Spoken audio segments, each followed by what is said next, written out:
Hi friends, welcome back. അങ്ങനെ നമ്മൾ മറ്റൊരു ക്ലാസ്സിൽ കൂടി ഒരുമിച്ചിരിക്കുകയാണ്.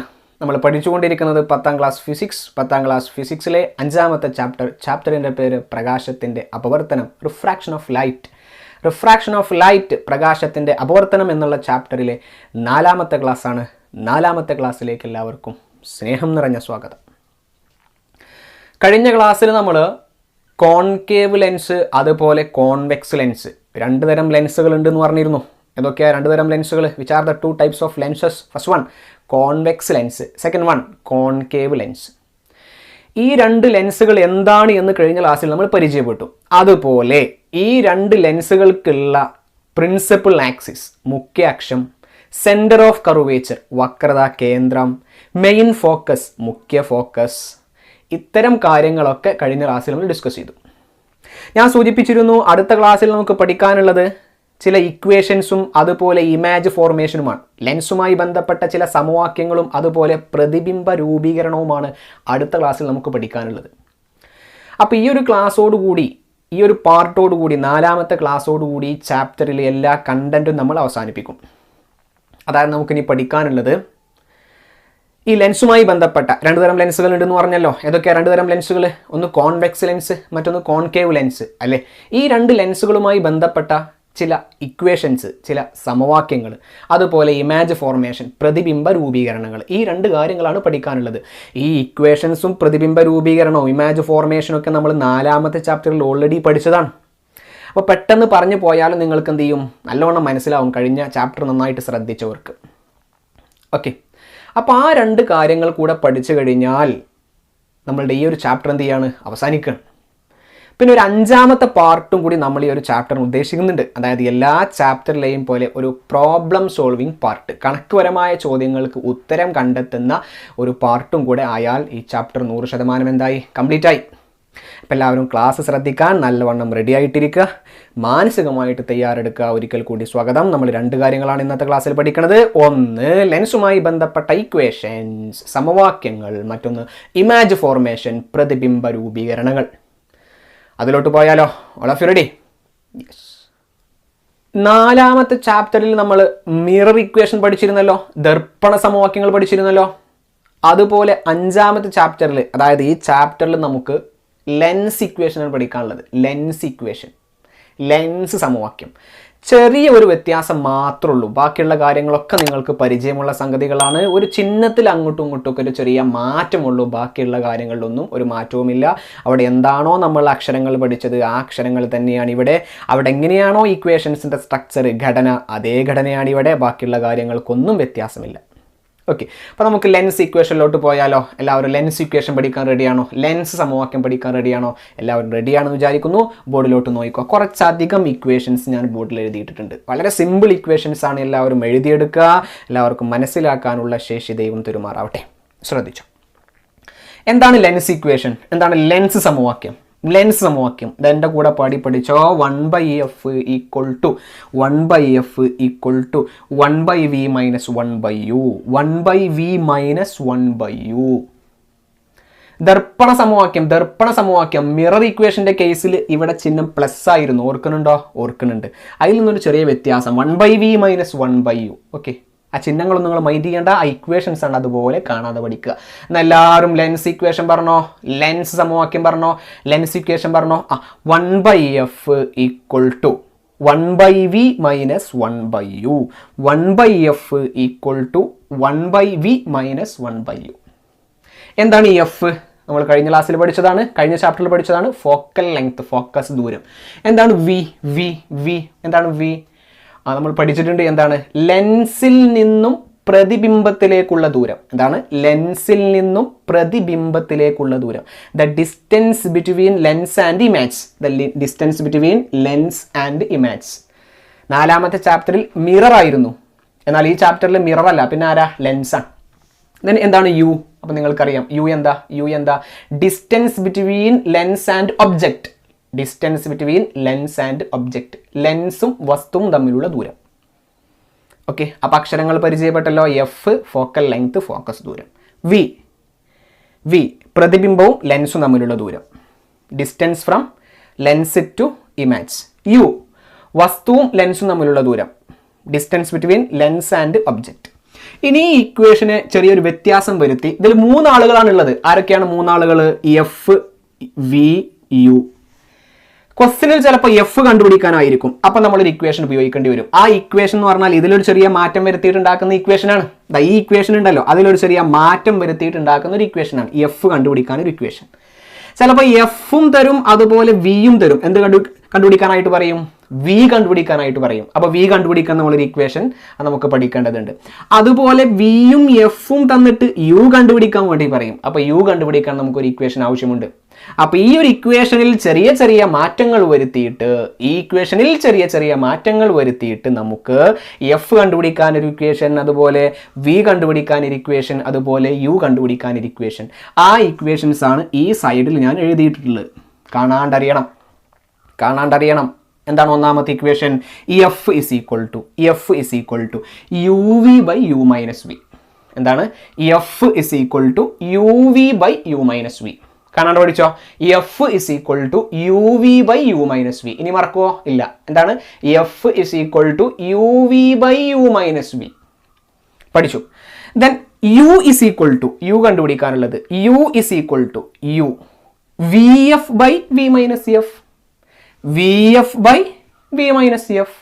So U is equal to Vf by V minus F. Vf by V minus F. Okay. U കണ്ടുപിടിക്കാനുള്ള ഇക്വേഷനുമായി. Then അവസാനം V കണ്ടുപിടിക്കാനുള്ള ഇക്വേഷൻ. V കണ്ടുപിടിച്ചോ? V കണ്ടുപിടിക്കാനുള്ള equation UF by U plus F. UF by U plus F. UF by U plus F. Okay. അപ്പം നമുക്ക് F കണ്ടുപിടിക്കാനുള്ള ഇക്വേഷനായി, U കണ്ടുപിടിക്കാനുള്ള ഇക്വേഷനായി, V കണ്ടുപിടിക്കാനുള്ള ഇക്വേഷനായി. ഈ 3 ഇക്വേഷൻസും ഏതിൽ നിന്ന് ഉണ്ടാക്കിയതാണ്? ഈ ഇക്വേഷന് റീഅറേഞ്ച്മെന്റ്, ക്രമീകരണം നടത്തിയിട്ടുണ്ടാക്കിയതാണ്. ഇതാണ് ലെൻസ് സമവാക്യം, ലെൻസ് ഇക്വേഷൻ ഇതാണ്. അതിൽ നിന്നും ചെറിയ ചെറിയ മാറ്റങ്ങൾ വരുത്തിയിട്ടാണ് ഈ 3ഉം കണ്ടുപിടിക്കാനുള്ള ഇക്വേഷൻസ് ഉണ്ടാക്കിയത്. ഓക്കെ, മറക്കാൻ പാടില്ല, എഴുതിയെടുക്കണം, കാണാണ്ട് പഠിക്കണം. ഇനി അതല്ലാതെ നമ്മൾ കഴിഞ്ഞ ചാപ്റ്ററിൽ മാഗ്നിഫിക്കേഷൻ, ആവർധനം പഠിച്ചത് ഓർമ്മയുണ്ടോ? മാഗ്നിഫിക്കേഷൻ, ആവർധനം, 4ാമത്തെ ചാപ്റ്ററിൽ ആവർധനം, മാഗ്നിഫിക്കേഷൻ, അതിവിടെയും നമുക്ക് കാണാനുണ്ട്. ഇതാണ് മാഗ്നിഫിക്കേഷൻ. ഒരു വ്യത്യാസമല്ല. M is equal to H I by H O. M is equal to H I by H O. എന്താണ് എം എന്ന് പറഞ്ഞാൽ? മാഗ്നിഫിക്കേഷൻ, ആവർധനം. എന്താണ് എച്ച് ഐ എന്ന് പറഞ്ഞാൽ? ഹൈറ്റ് ഓഫ് ഇമേജ്, പ്രതിബിംബത്തിന്റെ ഉയരം. എന്താണ് H O? Height of object, വസ്തുവിന്റെ ഉയരം. എല്ലാവർക്കും അറിയാം, കഴിഞ്ഞ ക്ലാസ്സിൽ പഠിച്ചതാണ്.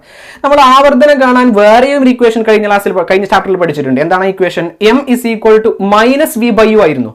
M is equal to minus V by U. ഇവിടെ ഒരു ചെറിയ വ്യത്യാസം, ആ മൈനസ് ഇല്ല. M is equal to V by U. എന്താണ് equation? M is equal to V by U. വിയും യുവും എന്താണെന്ന് ഇവിടെ പറഞ്ഞതാണ്. അപ്പോൾ നമുക്ക് മാഗ്നിഫിക്കേഷൻ കണ്ടുപിടിക്കാൻ 2 ഇക്വേഷനായി. ഏതൊക്കെയാ മാഗ്നിഫിക്കേഷൻ കണ്ടുപിടിക്കാൻ 2 ഇക്വേഷൻ? എല്ലാവരും പറഞ്ഞോ. മാഗ്നിഫിക്കേഷൻ കണ്ടുപിടിക്കാനുള്ള 2 ഇക്വേഷൻ പറഞ്ഞോ. എന്താണ് മാഗ്നിഫിക്കേഷൻ കണ്ടുപിടിക്കാനുള്ള 2 equation? M is equal to H I by H O. M is equal to H I by H O. M is equal to H I by H O. അല്ലെങ്കിൽ M is equal to V by U. M is equal to V by U. Okay. അതോടൊപ്പം ഈ ഇക്വേഷനും കാണാതെ പഠിക്കുക. R is equal to 2f. R is equal to 2f. എന്താണ്? R is equal to 2f. എന്താണ് R എന്ന് പറഞ്ഞാൽ? വക്രത ആരം, റേഡിയസ് ഓഫ് കർവേച്ചർ.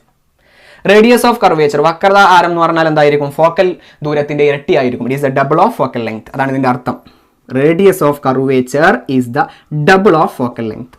വക്രത ആരം എന്ന് പറഞ്ഞാൽ ഫോക്കസ് ദൂരത്തിന്റെ ഇരട്ടി ആയിരിക്കും. ഓക്കെ. അപ്പോൾ എന്തൊക്കെ പഠിച്ചു നമ്മൾ? ലെൻസ് ഇക്വേഷൻ പഠിച്ചു. ലെൻസ് സമവാക്യങ്ങൾ, അതോടൊപ്പം അതുമായി ബന്ധപ്പെട്ട ചില കാര്യങ്ങൾ. ഈ 3 ഇക്വേഷൻ എല്ലാവരും നിർബന്ധമായിട്ടും കാണാണ്ട് പഠിക്കണം കേട്ടോ. അതുപോലെ ഇക്വേഷൻസും കാണാണ്ട് പഠിക്കണം. ഇതിലേതെങ്കിലും ഒന്ന് കണ്ടുപിടിക്കാനായിരിക്കും പരീക്ഷ ചോദിക്കുക. ഇനി ഇവിടെ നോക്ക്. നമുക്കറിയാം ഈ ഇക്വേഷൻസ് ഒക്കെ നമ്മൾ ഈ ഇക്വേഷൻസ് മാത്രം അറിഞ്ഞുകൊണ്ട് കാര്യമല്ല. നമ്മൾ കഴിഞ്ഞ ചാപ്റ്ററിൽ സൂചിപ്പിച്ചിരുന്നു, ഇക്വേഷൻസ് കാണാതെ അറിഞ്ഞുകൊണ്ട് മാത്രം കാര്യമല്ല. നമ്മൾ ഇതിൽ കൊടുക്കുന്ന ഓരോ വിലകൾക്കും ചിഹ്നങ്ങൾ കൊടുക്കണം. പറഞ്ഞിരുന്നില്ലേ? ഏതു ചിഹ്ന രീതി അനുസരിച്ചിട്ട്?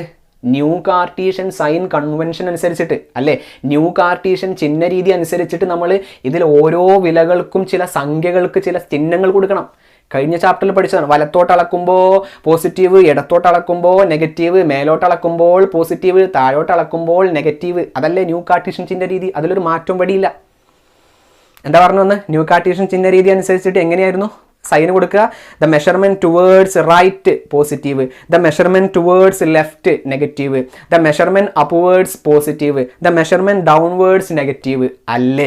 വലത്തോട്ട് അളക്കുന്നവ പോസിറ്റീവ്, ഇടത്തോട്ട് അളക്കുന്നവ നെഗറ്റീവ്, മേലോട്ട് അളക്കുന്നവ പോസിറ്റീവ്, താഴോട്ട് അളക്കുന്നവ നെഗറ്റീവ്. ഏത് കാർട്ടീഷ്യൻ ചിഹ്ന രീതിയാണ്?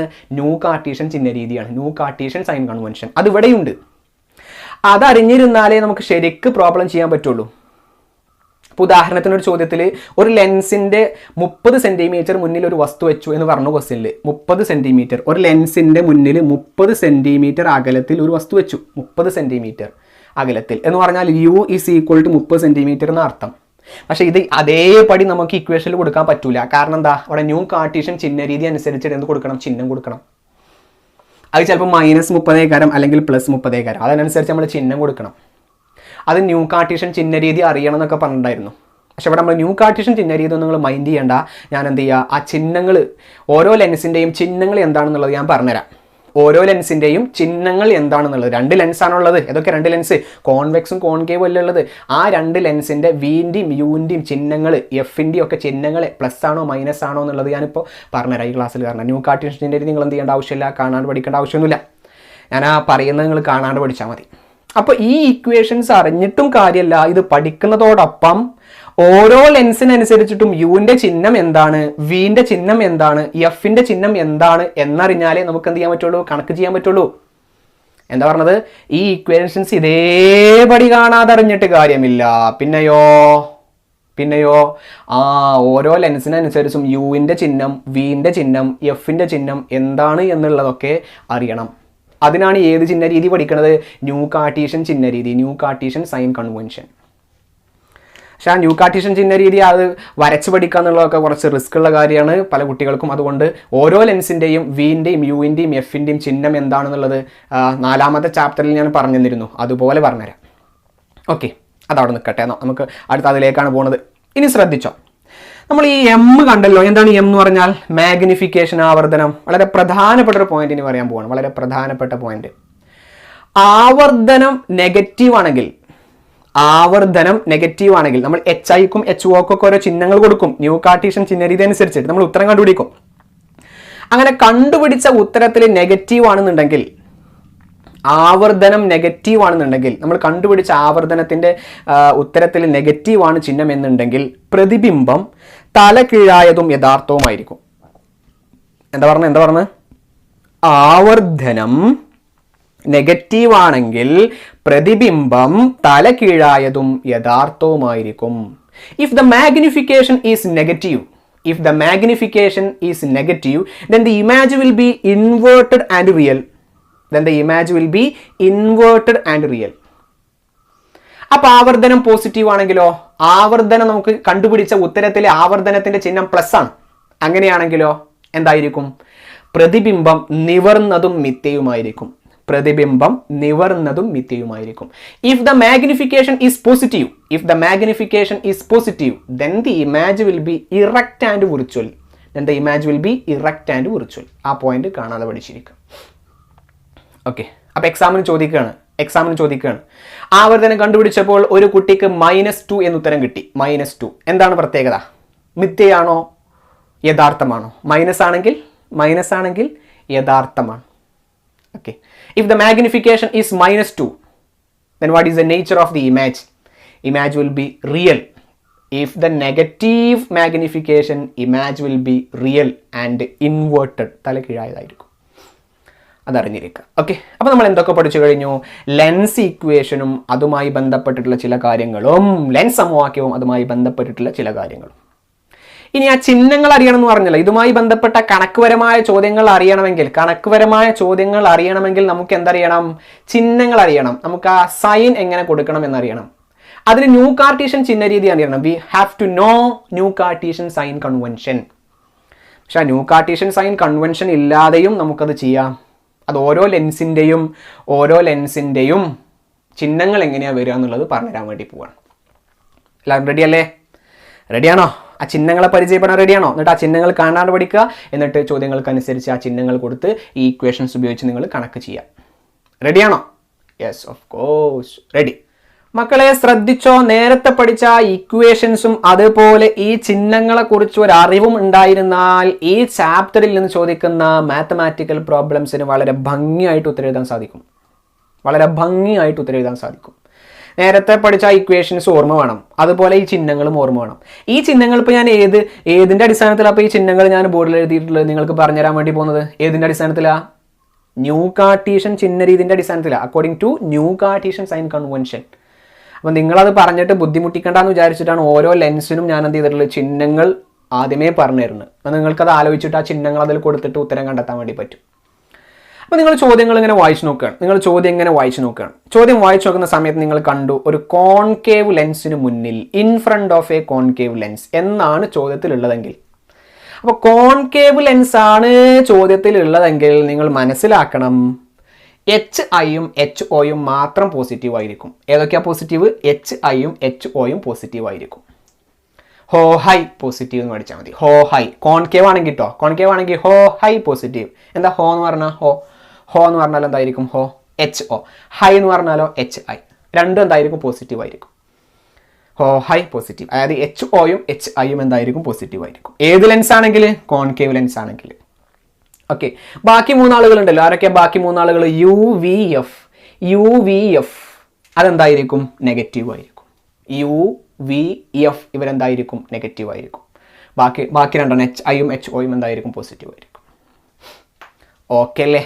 ഓക്കെയാണ്. ഒരു ഉദാഹരണം പറയുകയാണെങ്കിൽ ചോദ്യം വായിച്ചു നോക്കുകയാണ് നിങ്ങൾ ചോദ്യം വായിച്ചു നോക്കുകയാണ്. അപ്പോൾ ഒരു ചോദ്യത്തിൽ നിങ്ങൾ കണ്ടു ഒരു കോൺകേവ് ലെൻസിന് മുന്നിൽ 30 സെൻറ്റിമീറ്റർ അകലത്തിൽ ഒരു വസ്തു വെച്ചു. 20 സെൻറ്റിമീറ്റർ അകലത്തിൽ പ്രതിബിംബം രൂപപ്പെട്ടു. In front of a concave lens an object is placed at a distance 30 centimetre and an image is formed at a distance 20 centimetre.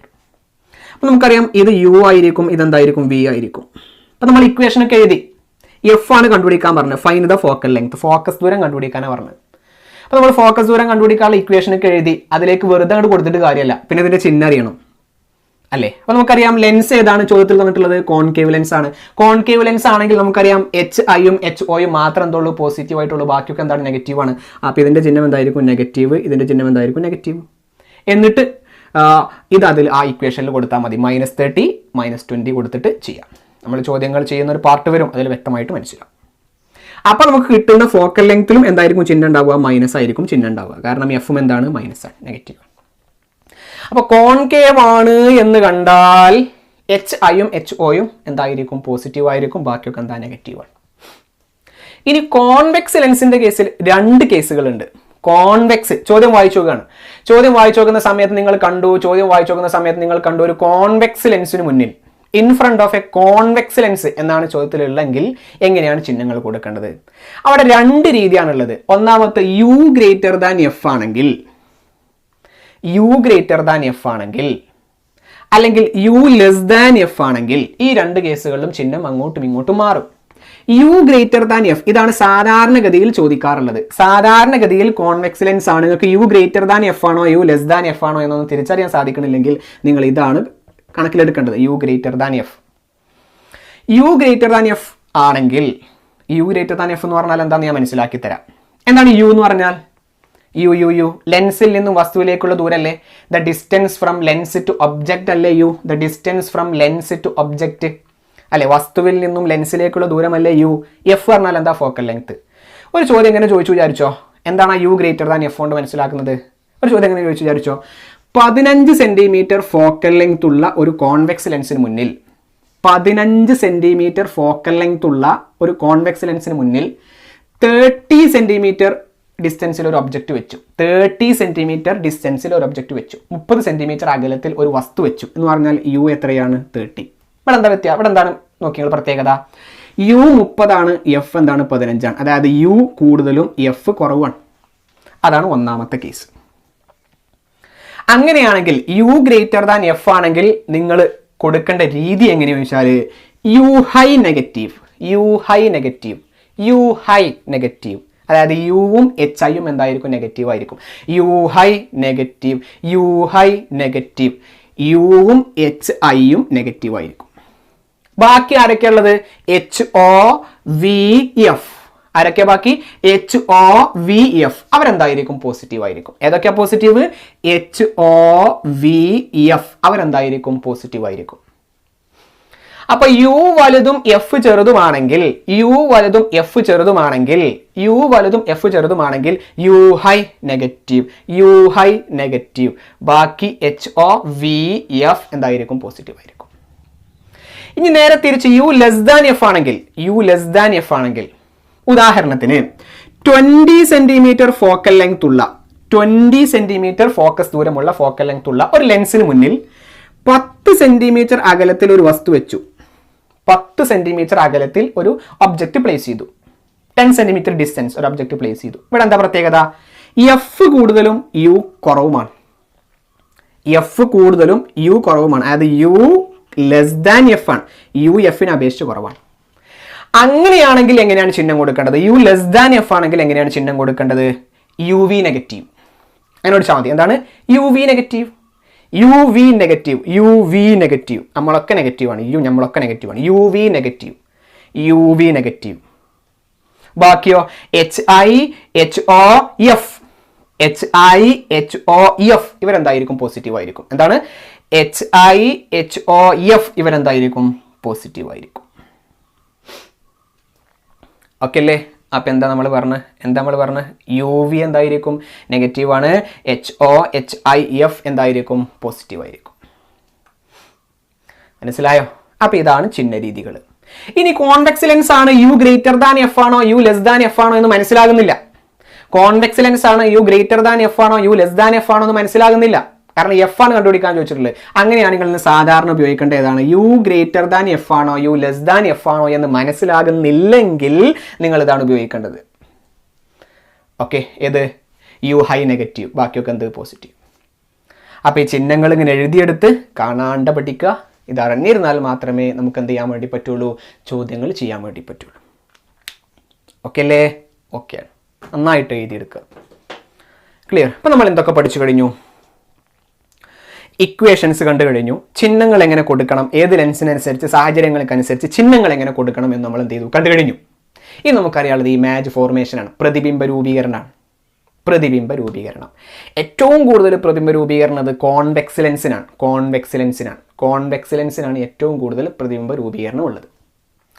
അപ്പോൾ അത് പഠിച്ചാലോ? കോൺവെക്സ് ലെൻസിന് 6ഓളം പ്രതിബിംബ രൂപീകരണം പഠിക്കാനുണ്ട്. കോൺകേവ് ലെൻസിന് ഒരൊറ്റൊന്നേ പഠിക്കാനുള്ളൂ.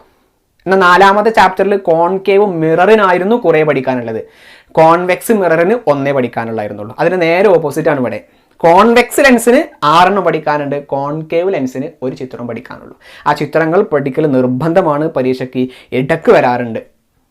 ദർപ്പണത്തെക്കാളും മിററെക്കാളും കൂടുതൽ ചോദിച്ചിട്ടുള്ള ആരെയാണ്? ലെൻസുകളെയാണ്. അപ്പം നന്നായിട്ട് ആ പ്രതിബിംബ രൂപീകരണത്തിൻ്റെ ചിത്രങ്ങൾ സ്ക്രീനിലൊക്കെ നിങ്ങൾക്ക് വളരെ വ്യക്തമായി കാണാൻ വേണ്ടി സാധിക്കും. ആ സമയത്ത് അതൊക്കെ എന്ത് ചെയ്യുക? കൃത്യമായിട്ട് വരച്ചെടുക്കുക, മനസ്സിലാക്കാൻ വേണ്ടി ശ്രമിക്കുക. ഓക്കെ ആണോ? അതിലോട്ട് പോയാലോ? റെഡി അല്ലേ മക്കളെ? ഇനി നമുക്ക് പഠിക്കാനുള്ളത് ഇമേജ് ഫോർമേഷൻ ആണ്, പ്രതിബിംബ രൂപീകരണമാണ്. നമുക്കറിയാം 2 ലെൻസുകളാണുള്ളത്. ഏതൊക്കെ 2 lens? All of you say which are the 2 lenses? Concave lens and convex lens. ഏതൊക്കെയാണ് 2 തരം ലെൻസുകൾ? കോൺകേവ് ലെൻസും കോൺവെക്സ് ലെൻസും. ഈ 2 ലെൻസുകളുടെ പ്രതിബിംബ രൂപീകരണമാണ്, ഇമേജ് ഫോർമേഷൻ ആണ് നമുക്ക് പഠിക്കാനുള്ളത്. We have to discuss the image formation of 2 lenses which are the lenses? Concave lens and convex lens. അതിനു മുമ്പ് ഞാനൊരു പോയിന്റ് പറഞ്ഞുതരാം, എല്ലാവരും ശ്രദ്ധിച്ചു കേട്ടോ. എല്ലാവരും ശ്രദ്ധിച്ചു കേട്ടോ. നോക്കിക്കോ, ഒരു ലെൻസിൻ്റെ കേസിൽ സപ്പോസ് എൻ്റെ ഈ കൈ ലെൻസാണെന്ന് വിചാരിച്ചോ. ലെൻസിൻ്റെ കേസിൽ ഞാൻ ഇവിടെ വസ്തു വെച്ചു, ഒബ്ജക്റ്റ് പ്ലേസ് ചെയ്തു. ഇമേജ് എവിടെയാണ് രൂപപ്പെടേണ്ടത്? ഒരു ലെൻസ് ആയതുകൊണ്ട് ലെൻസ് ലൈറ്റ് കടത്തിവിടുമല്ലോ. നമുക്കറിയാം ലെൻസ് എന്ത് ചെയ്യും? ലൈറ്റിനെ കടത്തിവിടും. ട്രാൻസ്പെറൻ്റ് ആണ്, സുതാര്യമാണ്, ലൈറ്റിനെ കടത്തിവിടും. അപ്പോൾ ഇവിടെ വസ്തു വെച്ച് കഴിഞ്ഞാൽ പ്രതിബിംബം എവിടെയാണ് രൂപപ്പെടേണ്ടത്? നോർമൽ കേസ് ഇപ്പുറത്താണ്, കാരണം പ്രകാശം കടത്തിവിടും. ഇവിടെ ഒരു മെഴുകുതിരി കത്തിച്ചു വെച്ചാൽ ആ മെഴുകുതിരിയുടെ ഇമേജ് എവിടെയാണ് ഫോം ചെയ്യേണ്ടത്? ഈ വശത്താണ്, കാരണം മെഴുകുതിരിയിൽ നിന്നുള്ള പ്രകാശം എന്ത് ചെയ്യും? ലെൻസിലൂടെ കടന്നു പോകും. അങ്ങനെ മെഴുകുതിരിയുടെ ഒരു ഇമേജ് ഇവിടെയാണ് ഫോം ചെയ്യേണ്ടത്, മറുവശത്താണ്, ഓപ്പോസിറ്റ് സൈഡിലാണ്. സെയിം സൈഡിലാണോ? അതേ വശത്താണോ? അല്ല. ഒരു ലെൻസിൻ്റെ കേസിൽ ശ്രദ്ധിച്ചു കേട്ടോ, പറയുന്ന പോയിന്റ് വളരെ ശ്രദ്ധയോടുകൂടി ശ്രദ്ധിച്ചോ, നല്ലോണം മനസ്സിലാക്കാൻ ശ്രദ്ധിച്ചോ. ഒരു ലെൻസിൻ്റെ മുന്നിൽ നമ്മളൊരു വസ്തു വെച്ച് കഴിഞ്ഞാൽ ആ വസ്തുവിന് ഓപ്പോസിറ്റ് സൈഡിലാണ് ഇമേജ് ഫോം ചെയ്യുന്നത്, അതായത് മറുവശത്താണ് പ്രതിബിംബം രൂപീകരിക്കുന്നതെങ്കിൽ ആ പ്രതിബിംബം യഥാർത്ഥമായിരിക്കും, റിയൽ ആയിരിക്കും.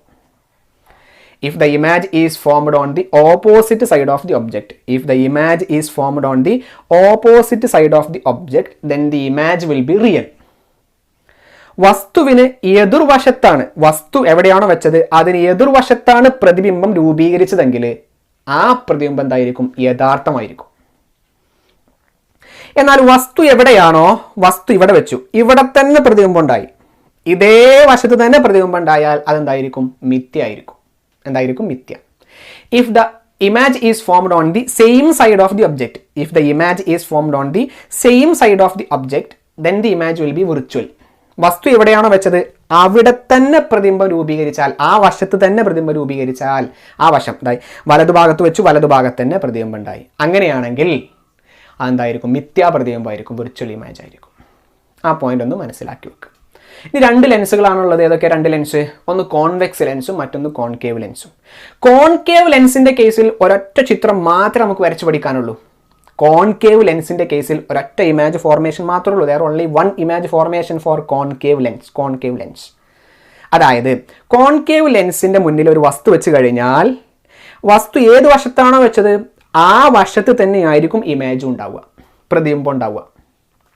അപ്പം എന്താ പറഞ്ഞ ഒരു കോൺകേവ് ലെൻസിന് മുന്നിൽ ഒരു വസ്തു വെച്ച് കഴിഞ്ഞാൽ വസ്തു ഏത് വശത്താണോ വെച്ചത് ആ വശത്ത് തന്നെയായിരിക്കും പ്രതിബിംബം രൂപീകരിക്കുക. For concave lens, the image is always forms on the same side of the object. The image is always forms on the same side of the object. Object എവിടെയാണോ വെച്ചത് ആ സൈഡിൽ തന്നെ ആയിരിക്കും ഇമേജും ഫോം ചെയ്യുക. ഏതിൻ്റെ കേസിൽ? കോൺകേവിൻ്റെ കേസിൽ, കോൺകേവ് ലെൻസിൻ്റെ കേസിൽ. അതിന് എവിടെ കൊണ്ടുവച്ചാലും ആ വശത്ത് തന്നെയായിരിക്കും ഇമേജ് ഫോം ചെയ്യുക, പ്രതിബിംബം രൂപീകരിക്കുക. അപ്പോൾ ഇമേജ് റിയൽ ആയിരിക്കോ വിർച്വൽ ആയിരിക്കോ? നമ്മൾ നേരത്തെ പറഞ്ഞു, ഇമേജ് റിയൽ ആയിരിക്കോ വിർച്വൽ ആയിരിക്കോ? ഇമേജ് റിയൽ ആയിരിക്കോ വിർച്വൽ ആയിരിക്കോ? Virtual. The image will be virtual. പ്രതിബിംബം മിഥ്യാ പ്രതിബിംബമായിരിക്കും. പ്രതിബിംബം എന്തായിരിക്കും? മിഥ്യാ പ്രതിബിംബമായിരിക്കും. അപ്പോൾ ആ ചിത്രം ഒന്ന് പരിചയപ്പെട്ടാലോ? കോൺകേവ് ലെൻസിന്റെ പ്രതിബിംബ രൂപീകരണത്തിന്റെ ചിത്രം ഒന്ന് പരിചയപ്പെട്ടാലോ? റെഡി അല്ലേ? റെഡി. ശ്രദ്ധിച്ചോ, ഇപ്പൊ നിങ്ങൾക്ക് സ്ക്രീനിൽ ഒരു ചിത്രം കാണുന്നില്ലേ? ഇതാണ് കോൺകേവ് ലെൻസിന്റെ പ്രതിബിംബ രൂപീകരണത്തിന്റെ ചിത്രം. ഒരൊറ്റ പ്രതിബിംബ രൂപീകരണേ നമുക്ക് കോൺകേവ് ലെൻസിന്റെ കേസിൽ പഠിക്കാനുള്ളൂ. This picture represents the image formation of concave lens. There is only one image formation for concave lens. നല്ലോണം ശ്രദ്ധിച്ചു. ഇതാണ് കോൺകേവ് ലെൻസ്, ഇതാണ് കോൺകേവ് ലെൻസ്. എല്ലാവരും മനസ്സിലായി എന്ന് വിചാരിക്കുന്നു. ഇതാണ് കോൺകേവ് ലെൻസ്. ഇതാണ് പ്രിൻസിപ്പൽ ആക്സിസ്, അതായത് മുഖ്യ അക്ഷം. കഴിഞ്ഞ ക്ലാസ്സിൽ സൂചിപ്പിച്ചിട്ടുണ്ട് ഇതൊക്കെ. ഇതാണ് ഫോക്കസ്, ഇതാണ് മറ്റൊരു ഫോക്കസ്. ഇവിടെ F1 F2 എന്നൊക്കെ ഇട്ടിട്ടുണ്ട്. അത് നിങ്ങൾ മൈൻഡ് ചെയ്യേണ്ട ആവശ്യമില്ല. Just F. ഇവിടെ ടെക്സ്റ്റ് ബുക്കിൽ എഫ് ഈ ഭാഗത്തും കാണും, ഈ ഭാഗത്തും എഫ് കാണും. ഇതേ ചാപ്റ്ററിന്റെ മൂന്നാമത്തെ ക്ലാസ്സിൽ, അതായത് കഴിഞ്ഞ ക്ലാസ്സിൽ ഞാൻ സൂചിപ്പിച്ചിട്ടുണ്ടായിരുന്നു, രണ്ട് ലെൻസിനും, അതായത് കോൺവെക്സ് ലെൻസിനും കോൺകേവ് ലെൻസിനും രണ്ട് ഫോക്കസ് വീതം ഉണ്ടായിരിക്കും. ഈ വശത്തും ഒരു ഫോക്കസ് ഉണ്ടാവും, ഈ വശത്തും ഒരു ഫോക്കസ് ഉണ്ടാവും. കഴിഞ്ഞ ക്ലാസ്സിൽ സൂചിപ്പിച്ചതാണ്. അപ്പൊ ഇതാണ് ഫോക്കസ്, ഇതാണ് മറ്റൊരു ഫോക്കസ് എഫ്. ഇനി നാലാമത്തെ ചാപ്റ്ററിൽ, അതായത് പ്രകാശത്തിന്റെ പ്രതിപതനം എന്നുള്ള നാലാമത്തെ ചാപ്റ്ററിൽ, റിഫ്ലക്ഷൻ ഓഫ് ലൈറ്റ് എന്നുള്ള നാലാമത്തെ ചാപ്റ്ററിൽ നമ്മൾ സി എന്നുള്ള ഒരു പോയിന്റ് പഠിച്ചത് ഓർമ്മയുണ്ടോ? സി. ആ സി എന്നുള്ള പോയിന്റിന് പകരം ഇവിടെ 2F എന്നുള്ള ഒരു പോയിന്റാണ്. സി എന്നുള്ള പോയിന്റിന് പകരം ഇവിടെ ഏത് പോയിന്റാണ്? 2F എന്നുള്ള പോയിന്റാണ്. അപ്പൊ രണ്ട് ഭാഗത്തും ഓരോ സി ഉണ്ടായിരിക്കും, അതായത് 2F ഉണ്ടായിരിക്കും. ഈ 2F ഉദ്ദേശിക്കുന്നത് എന്താണ്? സി ആണ്. സി എന്നുള്ള പോയിന്റിന് പകരം ഈ ചാപ്റ്ററിൽ നമ്മൾ ഏതാണ് ഉപയോഗിക്കുന്നത്? 2F, 2F എന്നാണ് ഉദ്ദേശിക്കുന്നത്. ഇവിടെ 2F1 2F2 എന്നൊക്കെ ഇട്ടിട്ടുണ്ടാകും. നിങ്ങൾ മൈൻഡ് ചെയ്യേണ്ട, ജസ്റ്റ് 2F. രണ്ട് ഭാഗത്തും 2F ഉണ്ടായിരിക്കും, രണ്ട് ഭാഗത്തും F ഉണ്ടായിരിക്കും. കഴിഞ്ഞ ക്ലാസ്സിൽ സൂചിപ്പിച്ചിട്ടുണ്ട്. ഇത് നോക്കൂ. ഇനി പ്രതിബിംബ രൂപീകരണം. ഇതാണ് വസ്തു, ഒരു ഒബ്ജക്റ്റ്. ഒബ്ജക്റ്റ് എപ്പോഴും ഇടത് ഭാഗത്താണ് വെക്കുക. നാലാമത്തെ ചാപ്റ്ററിൽ പഠിച്ചതാണ്. Object is always placed on left side, നമ്മൾ പഠിച്ചതാണ്. ഇതാണ് വസ്തു, ഒബ്ജക്റ്റ്. അതെവിടെ വെച്ചു എന്നൊന്നും നിങ്ങൾ നോക്കണ്ട, ജസ്റ്റ് ഇവിടെ വെച്ചു, ഒബ്ജക്റ്റ് വെച്ചു. കണ്ട എല്ലാവരും? Object is placed in front of a concave lens. ഒരു കോൺകേവ് ലെൻസിന് മുന്നിൽ എന്ത് വെച്ചിരിക്കുന്നു? ഒരു വസ്തു വെച്ചിരിക്കുന്നു. ഇനി പ്രതിബിംബ രൂപീകരണം വരക്കാൻ നമുക്ക് ആവശ്യം രണ്ട് ബീം ഓഫ് ലൈറ്റ് ആണ്, രണ്ട് പ്രകാശരശ്മികളാണ്. നാലാമത്തെ ചാപ്റ്ററിൽ വിശദമായി പറഞ്ഞതാണിത് അല്ലേ? രണ്ട് പ്രകാശരശ്മികളാണ് നമുക്ക് ആവശ്യം. ഒന്നാമത്തെ പ്രകാശരശ്മി, എല്ലാവരും ശ്രദ്ധിച്ചു കേട്ടോ. ഒന്നാമത്തെ പ്രകാശരശ്മി ഇതാ ഈ വസ്തുവിന്റെ മുകളിൽ നിന്നും ഇതെങ്ങനെയാണ് വരക്കേണ്ടത്? മുഖ്യ അക്ഷത്തിന് സമാന്തരമായി സഞ്ചരിക്കുന്നു. മുഖ്യ അക്ഷത്തിന് സമാന്തരമായി സഞ്ചരിക്കുന്നു. ഇനി നമുക്കറിയാം കോൺകേവ് ലെൻസിന്റെ കേസിൽ കഴിഞ്ഞ ക്ലാസ്സിൽ സൂചിപ്പിച്ചതാണ്. കഴിഞ്ഞ ക്ലാസ് കാണാത്തവർ അത് കണ്ടതിന് ശേഷം മാത്രം ഈ ക്ലാസ് കാണാം. കോൺകേവ് ലെൻസിന്റെ കേസിൽ മുഖ്യ അക്ഷത്തിന് സമാന്തരമായി സഞ്ചരിക്കുന്ന പ്രകാശരശ്മി ലെൻസിൽ തട്ടിയ ശേഷം മുഖ്യ അക്ഷത്തിൽ നിന്നും അകന്നു പോവുകയാണ് ചെയ്യുക. കഴിഞ്ഞ ക്ലാസ്സിൽ പഠിച്ചതാണ്. അപ്പോൾ എന്ത് ചെയ്യുന്നു? ഒരു പ്രകാശരശ്മി വസ്തുവിന്റെ അഗ്രഭാഗത്ത് നിന്നും വരുന്നു, ലെൻസിൽ തട്ടുന്നു, മുഖ്യ അക്ഷത്തിൽ നിന്നും അകന്നു പോകുന്നു. One beam of light travels parallel to principal axis. One beam of light travels parallel to principal axis and hits on the lens. Hits on the lens and it diverges from principal axis. അല്ലെങ്കിൽ it diverges away from principal axis. Okay. ആ അകന്നു പോകുന്ന പ്രകാശരശ്മി ഫോക്കസിൽ നിന്ന് വരുന്നതായി തോന്നും. ഇതാണ് ആ ഫോക്കസിൽ നിന്ന് വരുന്നതായി തോന്നുന്നത്. കണ്ടോ? ഫോക്കസിൽ നിന്ന് വരുന്നതായി തോന്നുന്നത്. അപ്പൊ നിങ്ങൾ എന്താ ചെയ്യേണ്ടത്? ഒരു പ്രകാശരശ്മിനെ ഇങ്ങനെ വരച്ചിട്ട് ഇവിടുന്ന് അങ്ങോട്ട് അകന്നു പോകുക. ആ അകന്നു പോകുന്ന പ്രകാശരശ്മി ഇങ്ങനെ ഡോട്ട് ഡോട്ട് ഡോട്ട് ഡോട്ട് വരച്ചിട്ട് ഫോക്കസിലൂടെ ഇങ്ങനെ കടന്നു പോകുന്നതായിട്ട് കാണിക്കുക. അല്ലെ? The diverged beam of light is appeared as coming from focus. The diverged, ഇതാണ് ഡൈവേർജ് ചെയ്ത് പോകുന്ന പ്രകാശരശ്മി. It is appeared as it is coming from focus. അത് ഏതിൽ നിന്നും വരുന്നതായി തോന്നും? ഫോക്കസിൽ നിന്നും വരുന്നതായി തോന്നും. അപ്പോൾ ഒരു പ്രകാശരശ്മി വരച്ചു കഴിഞ്ഞു. One beam of light is drawn. എങ്ങനെയാ മനസ്സിലായി എന്ന് വിചാരിക്കുന്നു? Travels to principal axis and hits on lens then diverge. The diverged beam of light is appeared as coming from focus. മുഖ്യാക്ഷത്തിന് സമാന്തരമായി സഞ്ചരിക്കുന്നു, ലെൻസിൽ തട്ടുന്നു, മുഖ്യാക്ഷത്തിൽ നിന്നും അകന്നു പോകുന്നു. അകന്നു പോകുന്ന പ്രകാശരശ്മി ഫോക്കസിൽ നിന്ന് വരുന്നതായി തോന്നുന്നു. ഇത് ഇങ്ങനെ ഫോക്കസിലൂടെ അങ്ങനെ വരച്ചു വെക്കുക. അപ്പൊ ഒന്നാമത്തെ പ്രകാശരശ്മി കഴിഞ്ഞു. ഇനി രണ്ടാമത്തെ പ്രകാശരശ്മി. ഇതാണ് രണ്ടാമത്തെ പ്രകാശരശ്മി. ലെൻസിന്റെ കേന്ദ്രത്തിലൂടെ, അതായത് പോളിലൂടെ കടന്നു പോകുന്നു. ലെൻസിന്റെ കേന്ദ്രത്തിലൂടെ കടന്നു പോകുന്നു, പോളിലൂടെ കടന്നു പോകുന്നു. പോളിലൂടെ കടന്നു പോകുന്ന പ്രകാശരശ്മിക്ക് ഒന്നും സംഭവിക്കൂല. അത് ജസ്റ്റ് അങ്ങനെ പോവുകയാണ് ചെയ്യുക. എന്താണ് അറിഞ്ഞിരിക്കേണ്ടത്? പോളിലൂടെ പോകുന്ന പ്രകാശരശ്മികൾ, പോളിലൂടെ കടന്നു പോകുന്ന പ്രകാശരശ്മികൾക്ക് ഒന്നും സംഭവിക്കില്ല. അത് അങ്ങനെ പോകും. Nothing will happen to the beam of light. Nothing will happen to the beam of light passes through pole, which passes through pole. പോളിലൂടെ കടന്നു പോകുന്ന പ്രകാശരശ്മിക്ക് ഒന്നും സംഭവിക്കില്ല. അപ്പൊ രണ്ട് പ്രകാശരശ്മികൾ വരച്ചു. ഇതന്നെയാണ് കോൺവെക്സ് ലെൻസിന്റെ കേസിലും. കോൺവെക്സ് ലെൻസിന്റെ കേസിലും രണ്ട് ബീം ഓഫ് ലൈറ്റ് ആണ് ആവശ്യം. പക്ഷെ ഇതിൽ നിന്നൊരു ചെറിയ വ്യത്യാസം ഉണ്ടായിരിക്കും. അത് ആ സമയത്ത് പറയാം. അപ്പൊ നോക്കൂ, രണ്ട് ബീം ഓഫ് ലൈറ്റ് വരച്ചത് നോക്കൂ. ഒന്നാമത്തെ ബീം ഓഫ് ലൈറ്റ് ഇങ്ങനെ പോയി അത് ഫോക്കസിൽ നിന്നും വരുന്നതായി തോന്നുന്നു. It is appeared as coming from focus. And second beam of light is passes through pole. Nothing will happen. രണ്ടാമത്തെ പ്രകാശിനി വസ്തുവിന്റെ അഗ്രത്തിൽ നിന്നും ടിപ്പിൽ നിന്നും പോളിലൂടെ കടന്നു പോകുന്നു. ഇതാണ് പോൾ ഇട്ടാ, അറിയും, എല്ലാവർക്കും അറിയും. ലെൻസിന്റെ കേന്ദ്രമാണ് പോൾ. പോളിലൂടെ കടന്നു പോകുന്നു, ഒന്നും സംഭവിക്കുന്നില്ല. ആ രണ്ട് ബീം ഓഫ് ലൈറ്റും കൂട്ടിമുട്ടുന്ന ഒരു പോയിന്റ് കണ്ടോ? The joining point. ആ ജോയിനിങ് പോയിന്റിലായിരിക്കും എന്ത് ഫോം ചെയ്യുക? ഇമേജ് ഫോം ചെയ്യുക. കണ്ടോ? അപ്പൊ ഇമേജ് ഇവിടെ ഫോം ചെയ്തിട്ടുണ്ട്. ഇനി എന്തൊക്കെയാണ് ഇമേജിന്റെ പ്രത്യേകത? What are the properties of image? വളരെ പ്രധാനപ്പെട്ടതാണ്. എന്തൊക്കെയാണ് ഇമേജിന്റെ പ്രോപ്പർട്ടീസ്? ഇമേജിന്റെ പ്രത്യേകതകൾ എന്തൊക്കെയാണ്? ഞാൻ ഈ ക്ലാസ്സിൽ കുറച്ച് മുമ്പ് പറഞ്ഞു, എവിടെയാണോ വസ്തു വെച്ചത് ആ വസ്തുവിന്റെ അതേ വശത്താണ് ഇമേജ് ഫോം ചെയ്യുന്നതെങ്കിൽ, എവിടെയാണോ വസ്തു വെച്ചത് അതേ വശത്താണ് പ്രതിബിംബം രൂപീകരിക്കുന്നതെങ്കിൽ പ്രതിബിംബം എന്തായിരിക്കും? മിഥ്യയായിരിക്കും. അപ്പൊ ഈ പ്രതിബിംബം എങ്ങനെയാണ്? മിഥ്യയാണ്. അപ്പൊ എന്താണ് ഒന്നാമത്തെ പ്രത്യേകത? മിഥ്യ. എന്താണ് ഒന്നാമത്തെ പ്രത്യേകത? മിഥ്യ. പ്രതിബിംബത്തിന്റെ പ്രത്യേകത മിഥ്യ. നമ്മൾ നേരത്തെ പറഞ്ഞു, if the image is forms on the same side of object, if the image is forms on the same side of the object, then the image will be virtual. Image എന്തായിരിക്കും? വിർച്വൽ ആയിരിക്കും. അപ്പൊ ഇമേജിന്റെ പ്രത്യേകത എന്താ? What is the first property? The image is virtual. Image എന്താണ്? Virtual ആണ്. ഇനി ഇത് കണ്ടാൽ തന്നെ അറിയും, നിവർന്നതാണ്. അപ്പൊ രണ്ടാമത്തെ പ്രത്യേകത പഠിച്ചു കഴിഞ്ഞു. എന്താണ്? നിവർന്നതാണ്. The image is erect. Image is erect, നിവർന്നതാണ്. ഇനി സൈസ് നോക്കൂ. എന്താണ് സൈസിന്റെ പ്രത്യേകത? സൈസിന്റെ പ്രത്യേകത വസ്തുവിനേക്കാൾ വലിപ്പം കുറവാണ്, വസ്തുവിനേക്കാൾ ചെറുതാണ്, വസ്തുവിനേക്കാൾ ചെറുതാണ്. The size is less than that of object. The size is less than that of object. Size is less than that of object. അപ്പൊ എന്തൊക്കെയാണ് പ്രതിബിംബത്തിന്റെ പ്രത്യേകത? വളരെ പ്രധാനപ്പെട്ടതാണ്. പ്രതിബിംബത്തിന്റെ പ്രത്യേകത മിഥ്യയാണ്, നിവർന്നതാണ്, ചെറുതാണ്. Image is virtual, erect and small.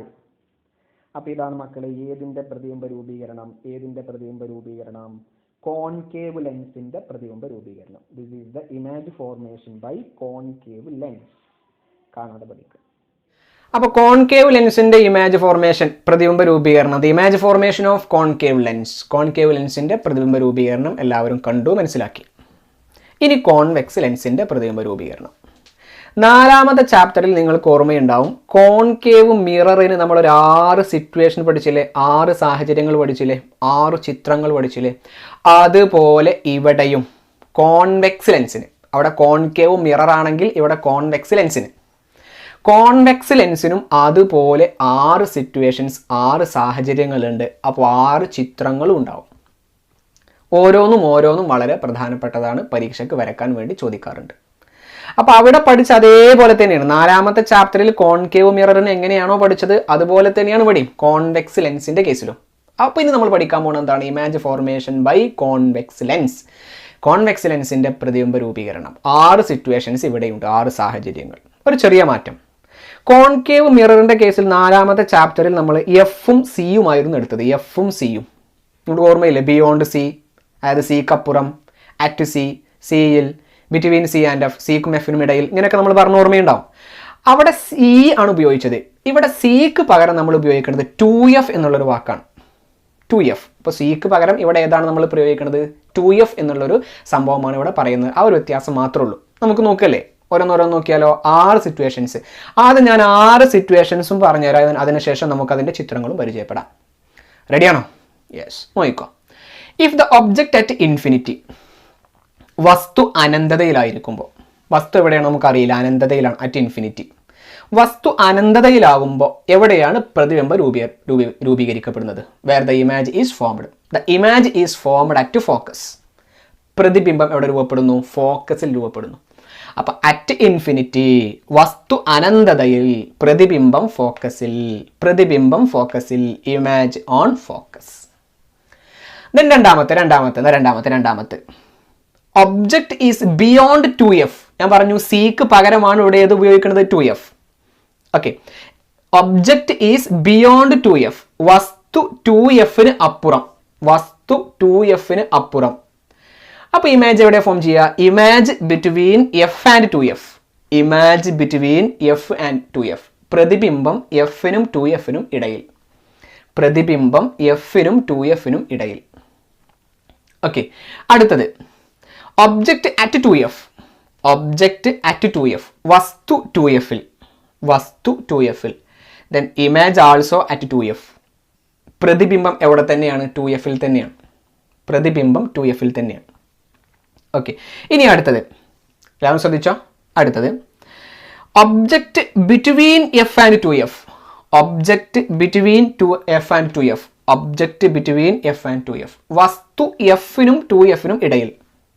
അപ്പോൾ എവിടെയാണ് ഇമേജ് ഫോം ചെയ്തത്? Image beyond 2F. Image is formed beyond 2F. പ്രതിബിംബം 2Fന് അപ്പുറത്ത് രൂപപ്പെട്ടു.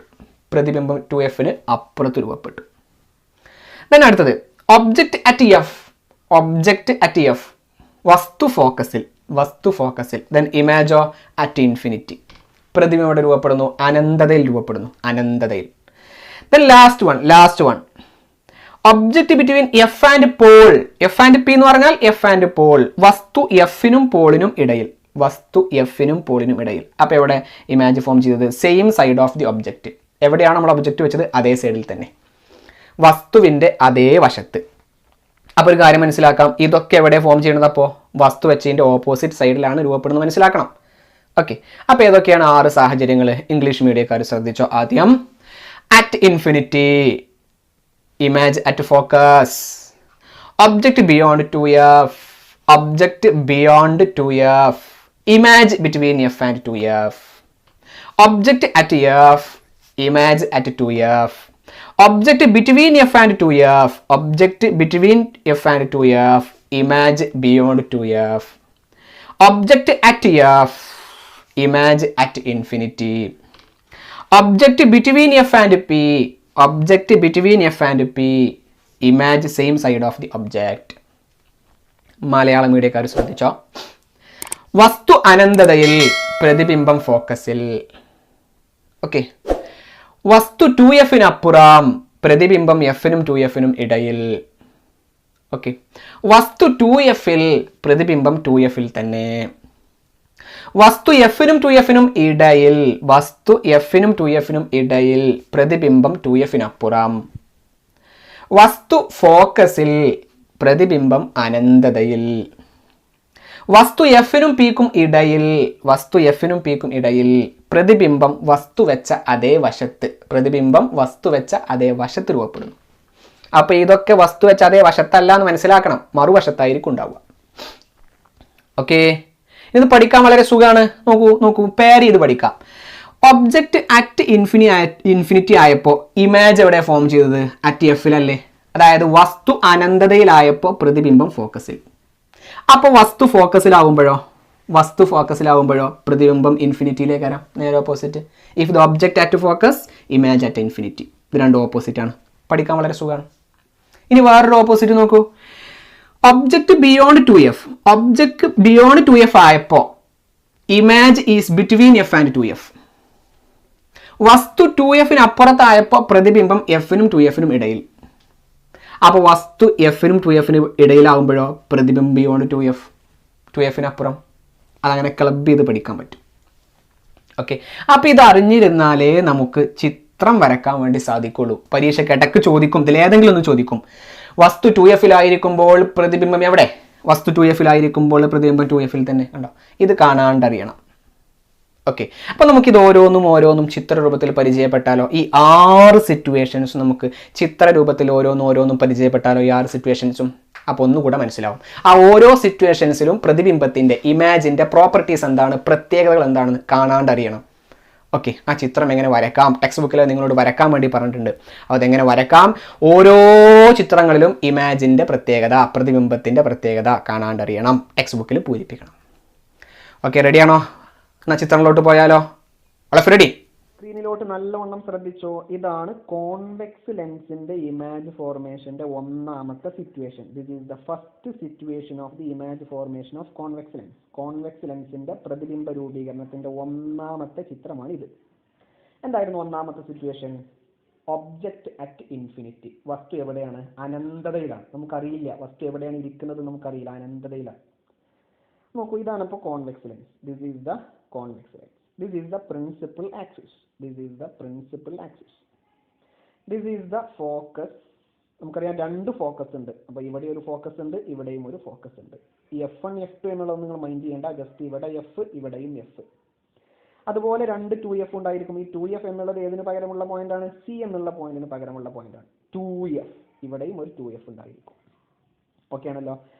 അപ്പൊ അനന്തതയിലുള്ള വസ്തുവിൽ നിന്നും വരുന്ന പ്രകാശരശ്മികളാണിത്. കണ്ടോ, അനന്തതയിൽ നിന്നും വരുന്ന പ്രകാശരശ്മികളാണ്. അനന്തതയിലാണ് വസ്തു, അതിൽ നിന്നും വരുന്ന പ്രകാശരശ്മികളാണ് ഇത്. These beam of lights are coming from infinity, coming from object placed at infinity. ഇന്ന് നോക്കൂ നിങ്ങൾ, ആ വരുന്ന പ്രകാശരശ്മികളൊക്കെ ലെൻസിൽ തട്ടുന്നു. The beam of light hits on the lens. എന്നിട്ട് അവരെന്താ ചെയ്യണത്? അവർ മുഖ്യ അക്ഷത്തിലെ ഫോക്കസിലേക്ക് അടുക്കുകയാണ് ചെയ്യുക. നേരത്തെ കോൺകേവ് ലെൻസിന്റെ കേസിൽ അകലാണ് ചെയ്തിരുന്നത്. പക്ഷെ കോൺവെക്സ് ലെൻസിന്റെ കേസിൽ എങ്ങനെയായിരുന്നു? അടുക്കുകയാണ് ചെയ്യുക. മുഖ്യ അക്ഷത്തിലേക്ക് അടുത്തു വരുന്നു. The beam of lights coming and hits on the lens and it diverts towards the principal axis. Principal ആക്സിസിലേക്കാണ് ഡൈവേർട്ട് ചെയ്യുന്നത്. എന്നിട്ട് എവിടെയാണ് ഇമേജ് ഉണ്ടായിരിക്കുന്നത്? നോക്കൂ, ഫോക്കസിലാണ് ഇമേജ് ഉണ്ടായിട്ടുള്ളത്. അപ്പോൾ ഇതാണ് ഒബ്ജക്റ്റ് അറ്റ് ഇൻഫിനിറ്റിയിലാകുമ്പോൾ നിങ്ങൾ വരക്കേണ്ട ചിത്രം ഇതാണ്. വസ്തു അനന്തതയിൽ വെച്ചാലുള്ള പ്രതിബിംബ രൂപീകരണമാണ് ഇത്. എവിടെയാണ് പ്രതിബിംബം ഉണ്ടായിട്ടുള്ളത്? കണ്ടോ, ഫോക്കസിലാണ് ഉണ്ടായിട്ടുള്ളത്.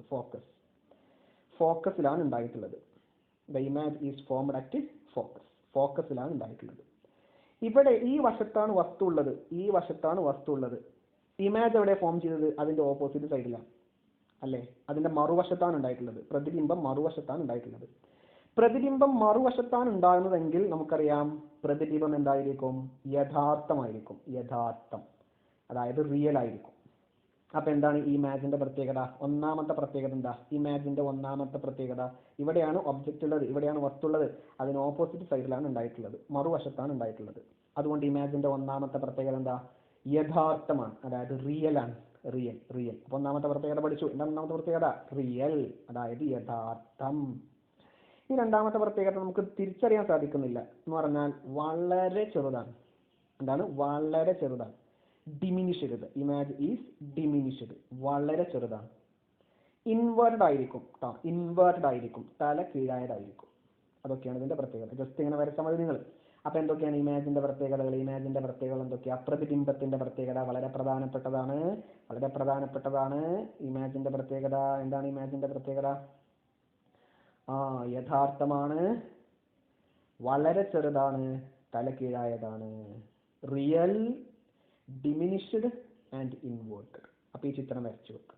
Object at infinity, object at infinity. വസ്തു അനന്തതയിലാണ്, പ്രതിബിംബം എവിടെയാണ്? ഫോക്കസിലാണ്. Image is on focus. അപ്പൊ ഇതാണ് ഒന്നാമത്തെ ചിത്രം.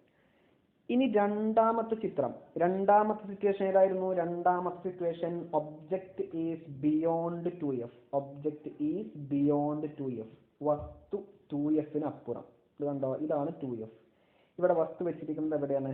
2fന് അപ്പുറത്താണ്. Object is placed beyond 2f. 2fന് അപ്പുറത്താണ് വസ്തു വെച്ചിട്ടുള്ളത്.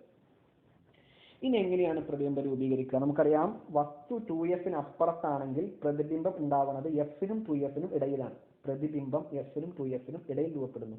Image is formed between F and 2f. നോക്കൂ നിങ്ങൾ, image is formed between F and 2f. ഇതാണ് ഇമാജ് ഉണ്ടായിട്ടുള്ളത്. കണ്ടോ? ഇതാണ് ഇമാജ്. അതെവിടെയാണ് ഉണ്ടായിട്ടുള്ളത്? എഫിനും 2fനും ഇടയിലാണ്. നമ്മൾ നേരത്തെ സൂചിപ്പിച്ചതാണ്, വളരെ പ്രധാനപ്പെട്ടതാണ്. So object is beyond 2f, image is between F and 2f. വസ്തു 2fന് അപ്പുറം, പ്രതിബിംബം എഫിനും 2fനും ഇടയിൽ. ഇനി എങ്ങനെയാണ് ഇത് വരയുക? ഇതല്ലേ വസ്തു. നല്ലോണം ശ്രദ്ധിച്ചു. നമുക്ക് എത്ര ബീം ഓഫ് ലൈറ്റ് ആണ് ആവശ്യം? നമുക്ക് എത്ര പ്രകാശരശ്മികളാണ് ആവശ്യം? 2 പ്രകാശരശ്മികളാണ് ആവശ്യം. ഒന്നാമത്തെ പ്രകാശരശ്മി മുഖ്യ അക്ഷത്തിന് സമാന്തരമായി സഞ്ചരിച്ച് ലെൻസിൽ തട്ടുന്നു. First beam of light travels parallel to principal axis and hits on the lens. ലെൻസിൽ തട്ടുന്നു.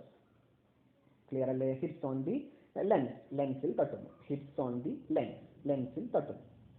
ഒന്നാമത്തെ പ്രകാശരശ്മി മുഖ്യ അക്ഷത്തിന് സമാന്തരമായി സഞ്ചരിച്ചു ലെൻസിൽ തട്ടുന്നു. First beam of light travels to the principal axis and hits on the lens. ഇനി നേരത്തെ കോൺകേവ് ലെൻസിന്റെ കേസിൽ അത് മുഖ്യ അക്ഷത്തിൽ നിന്നും അകന്നു പോവുകയാണ് ചെയ്തത് അല്ലേ? In the case of concave lens it is diverged away from the principal axis. But in the case of convex lens, it will diverge towards the principal axis and passes through focus. എന്നാൽ convex ലെൻസിന്റെ കേസിലോ മുഖ്യ അക്ഷത്തിന് സമാന്തരമായി സഞ്ചരിച്ചു വരുന്ന പ്രകാശരശ്മികൾ ലെൻസിൽ തട്ടുകയും മുഖ്യ അക്ഷത്തിലേക്ക് അടുക്കുകയും ഫോക്കസിലൂടെ കടന്നു പോവുകയും ചെയ്യും. അപ്പൊ ഒന്നാമത്തെ പ്രകാശരശ്മി നിങ്ങൾ എങ്ങനെ വരക്കേണ്ടത്? ഇതെല്ലാ ചിത്രങ്ങളിലും അങ്ങനെ തന്നെയാണ് വരക്കേണ്ടത് കേട്ടോ. എന്താണ്, എങ്ങനെയാണ് വരക്കേണ്ടത്? മുഖ്യ അക്ഷത്തിന് സമാന്തരമായി സഞ്ചരിക്കുന്നു, ലെൻസിൽ തട്ടുന്നു, ഫോക്കസിലൂടെ കടന്നു പോകുന്നു. ഫോക്കസിലൂടെ കടന്നു പോകുന്നു. One beam of light travels parallel to principal axis, hits on lens and passes through focus. ഫോക്കസിലൂടെ കടന്നു പോകുന്നു. ഒന്നാമത്തെ പ്രകാശരശ്മി വരച്ചു കഴിഞ്ഞു. ഇനി രണ്ടാമത്തെ പ്രകാശരശ്മി എങ്ങനെയാണ് പോകുക നമ്മൾ പറഞ്ഞു കഴിഞ്ഞു. സെക്കൻഡ് ബീം ഓഫ് ലൈറ്റ്, രണ്ടാമത്തെ പ്രകാശരശ്മി ഇതാ പോളിലൂടെ കടന്നു പോകുന്നു. പോളിലൂടെ കടന്നു പോകുന്ന പ്രകാശരശ്മിക്ക് എന്തെങ്കിലും സംഭവിക്കുമോ? ഇല്ല, nothing will happen. Second beam of light passes through pole and nothing will happen. ഒന്നും സംഭവിക്കാതെ പാസ് ചെയ്ത് പോകുന്നു. കണ്ടോ? Second beam of light passes through pole, പോളിലൂടെ കടന്നു പോകുന്നു, ഒന്നും സംഭവിക്കുന്നില്ല. ആ രണ്ട് പ്രകാശരശ്മികളും കൂട്ടിമുട്ടുന്ന ഈ പോയിന്റ് കണ്ടോ? ആ പോയിന്റിലാണ് എന്ത് ഫോം ചെയ്തിട്ടുള്ളത്? ഇമാജ് ഫോം ചെയ്തിട്ടുള്ളത്. കണ്ടോ? ഇമാജ് ഫോം ചെയ്തു. ഇനി ഇമാജിന്റെ പ്രത്യേകതകൾ എന്തൊക്കെയാണ്? വളരെ പ്രധാനപ്പെട്ടതാണ്. ഇമാജിന്റെ പ്രത്യേകതകൾ എന്തൊക്കെയാണ്? വളരെ പ്രധാനപ്പെട്ടതാണ്. എന്തൊക്കെയാണ് പ്രത്യേകത? നമുക്കറിയാം, ഇവിടെയാണ് വസ്തു വെച്ചിട്ടുള്ളത്. അതിന്റെ മറുവശത്തല്ലേ ഉണ്ടായത്? മറുവശത്ത് ഉണ്ടാവുകയാണെങ്കിൽ പ്രതിബിംബം യഥാർത്ഥമായിരിക്കും. അപ്പൊ പ്രതിബിംബത്തിന്റെ പ്രത്യേകത എന്താ? ഒന്നാമത്തെ പ്രത്യേകത യഥാർത്ഥം. യഥാർത്ഥം. The image is formed on the opposite side of the object. Opposite side of the object. Then the image will be real. Image എന്തായിരിക്കും? റിയൽ ആയിരിക്കും. അപ്പൊ ഒന്നാമത്തെ പ്രത്യേകത എന്താ? റിയൽ. ഇനി രണ്ടാമത്തെ പ്രത്യേകത ഇൻവേർട്ടഡ്, തല കീഴായതാണ്. ഒബ്ജക്റ്റ് നേരെയാണ്, പക്ഷെ ഇമേജ് ഇൻവേർട്ടഡ് ആണ്, തല കീഴായതാണ്. ഇനി വലുതാണോ ചെറുതാണോ? ചെറുതാണ്, സ്മോൾ. ചെറുതാണ്, സ്മോൾ. അപ്പൊ എന്തൊക്കെയാണ് ഇമേജിന്റെ പ്രത്യേകത? എല്ലാവരും നോക്കി, ഇമേജിന്റെ പ്രത്യേകത എന്താ? ഇമേജിന്റെ പ്രത്യേകത യഥാർത്ഥമാണ്, തലകീഴായതാണ്, ചെറുതാണ്. Object is real, inverted and small. Okay, അപ്പൊ ഇതാണ് രണ്ടാമത്തെ ഇമേജ് ഫോർമേഷൻ. ഇനി മൂന്നാമത്തെ ഇമേജ് ഫോർമേഷനിലോട്ട് പോയാലോ? റെഡി അല്ലേ? ഇതാണ് മൂന്നാമത്തെ ഇമേജ് ഫോർമേഷൻ. എന്തായിരുന്നു മൂന്നാമത്തെ ഇമേജ് ഫോർമേഷൻ? മൂന്നാമത്തെ ഇമേജ് ഫോർമേഷൻ എന്താ? എവിടെയായിരുന്നു ഒബ്ജക്റ്റ് വെച്ചത്? Object is placed at 2f. വസ്തു എവിടെ വെച്ചിരിക്കുന്നു? 2f-ൽ വെച്ചിരിക്കുന്നു. അപ്പൊ എവിടെയാണ് ഇമേജ് ഉണ്ടായത്? പ്രതിബിംബം എവിടെയാണ് ഉണ്ടായത്? Image is also at 2f. പ്രതിബിംബവും എവിടെ തന്നെയാണ്? 2f-ൽ തന്നെയാണ്. കണ്ടോ? വസ്തു 2f-ല്, പ്രതിബിംബവും 2f-ല്. Object is at 2f, image is also formed at 2f. ഇമേജും എവിടെ തന്നെ ഉണ്ടായിരിക്കുന്നു? 2f-ൽ തന്നെ ഉണ്ടായിരിക്കുന്നു. ഇനി ബീം ഓഫ് ലൈറ്റ്, ഒന്നാമത്തെ beam of light, first beam of light ഇങ്ങനെ സഞ്ചരിക്കുന്നു, സമാന്തരമായി സഞ്ചരിക്കുന്നു, ലെൻസിൽ തട്ടുന്നു, ഫോക്കസിലൂടെ കടന്നു പോകുന്നു. First beam of light travels parallel to principal axis, hits on lens and passes through focus. Correct അല്ലേ? നേരത്തെ പറഞ്ഞ അതേപോലെ. Second beam of light passes through origin, passes through pole. Origin means pole. Passes through pole and nothing will happen. അത് അതുപോലെ കടന്നു പോകുന്നു. രണ്ടാമത്തെ പ്രകാശരശ്മി പോളിലൂടെ കടന്നു പോകുന്നു, ഒന്നും സംഭവിക്കുന്നില്ല. ആ രണ്ട് പ്രകാശരശ്മികളും കൂട്ടിമുട്ടുന്ന പോയിന്റിലാണ് എന്ത് ഫോം ചെയ്തിട്ടുള്ളത്? ഇമേജ്, പ്രതിബിംബം രൂപീകരിക്കപ്പെട്ടിട്ടുള്ളത്. ഇനി പ്രതിബിംബത്തിന്റെ പ്രത്യേകത എന്താണ്? ഇവിടെ അല്ലേ ഒബ്ജക്റ്റ് വെച്ചത്, അതിന്റെ ഓപ്പോസിറ്റ് സൈഡ് അല്ലേ ഉണ്ടായത്? അങ്ങനെയാണെങ്കിൽ എന്തായിരിക്കും? യഥാർത്ഥം അല്ലേ? യഥാർത്ഥം. നിങ്ങൾക്ക് തന്നെ പറയാം. അപ്പൊ ഒന്നാമത്തെ പ്രത്യേകത എന്താ? യഥാർത്ഥം, തല കീഴായത്, വസ്തുവിന്റെ അതേ വലിപ്പമാണ്. കണ്ടോ? വസ്തുവിന്റെ അതേ വലിപ്പമാണ്. അപ്പൊ എന്തൊക്കെയാ പ്രത്യേകത? യഥാർത്ഥമാണ്, തല കീഴായതാണ്, വസ്തുവിന്റെ അതേ വലിപ്പമാണ്. ഇമേജ് ഈസ് റിയൽ ഇമേജ് ആണ്, ഇൻവേർട്ടഡ് ആണ്, and size is same to the object. Size is equal to the object. അപ്പൊ ഇതാണ് മൂന്നാമത്തെ ഇമേജ് ഫോർമേഷൻ. ഓക്കെ ആണല്ലോ? ഇനി നാലാമത്തെ ഇമേജ് ഫോർമേഷൻ. എന്തായിരുന്നു നാലാമത്തെ ഇമേജ് ഫോർമേഷൻ? എന്തായിരുന്നു? എവിടെയായിരുന്നു ഒബ്ജക്റ്റ് വെച്ചത്? Object is placed f and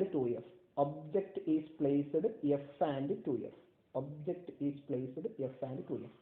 വസ്തു f-നും 2f-നും ഇടയിൽ വെച്ചിരിക്കുന്നു. അപ്പൊ ഇമേജ് എവിടെ ഫോം ചെയ്തത്? 2f-ന് അപ്പുറം അല്ലെ? ഇതാണ് 2f-ന് അപ്പുറത്ത്. കണ്ടോ? 2f-ന് അപ്പുറത്ത്. ഇതാണ് 2f-ന് അപ്പുറത്ത്. Beyond 2f. The image is formed beyond 2f. So object is placed f and 2f. Image is formed beyond 2f. വസ്തു f-നും 2f-നും ഇടയിൽ വെച്ചിരിക്കുന്നു. പ്രതിബിംബം 2f-ന് അപ്പുറത്തുണ്ടായിരിക്കുന്നു. ഇനി എന്തൊക്കെയാണ് പ്രതിബിംബത്തിന്റെ പ്രത്യേകത? വസ്തു വെച്ചതിന്റെ ഓപ്പോസിറ്റ് സൈഡിലല്ലേ ഉണ്ടായത്, മറുവശത്തല്ലേ ഉണ്ടായത്. അതുകൊണ്ട് എന്താണ്? യഥാർത്ഥമാണ്, റിയൽ ആണ്. അപ്പൊ ഒന്നാമത്തെ പ്രത്യേകത എന്താ? യഥാർത്ഥമാണ്, റിയൽ ആണ്.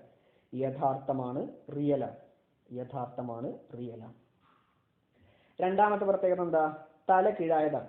ദാറ്റ് മീൻസ് ഇൻവേർട്ടഡ് ആണ്. തല കീഴായതാണ്. മൂന്നാമത്തെ പ്രത്യേകത എന്താ? ചെറുതാണോ വലുതാണോ? ഇതാണ് വസ്തുവിനേക്കാൾ വലുതാണ്. അപ്പൊ എന്താ പ്രത്യേകത? വലുതാണ്.